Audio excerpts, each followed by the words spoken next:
Fodbold er for drenge, ridning for piger. Sådan lyder fordommene. Men nu skal vi møde 17-årige Michael Sprøgel, som hver dag bruger flere timer på rideskolen. Freja, Sofie, Mette, Hanna og Maria. Ridehallen er fyldt med piger, men så er der lige Michael. På nogle måder så er der måske lige lidt for meget tøsefnidder nogle gange.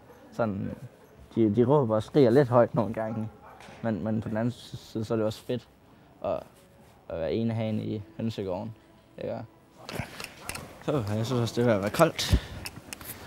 Hvad laver du, hest? Jeg tror, de synes, det er rart, der er lidt hankøn hos os. Sådan det ikke altså bare bliver fist og ballade. Michael Sprøgel startede til ridning, da han var 10 år. Siden da har han fået mange kommentarer for sin usædvanlige hobby.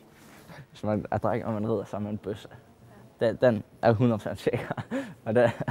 og den har jeg mødt flere gange, det er ikke tvivl. Og så når du får at vide, at du er bøsse, fordi du rider, så kan man da komme i dårlig humør og blive lidt trist, og man lige skulle det vide, men så længe jeg holder af det, og jeg ved, at jeg ikke er bøsse, så gør deres mening ikke det helt store.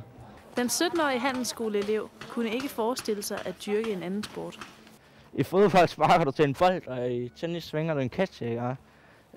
Så jeg tror det der med, at du sidder på et levende dyr, ikke? Og i princippet så er det jo lidt dig, der skal styre dyret og tæmme det, ikke? Og jeg tror det er den følelse, jeg godt kunne lide, da jeg var lille.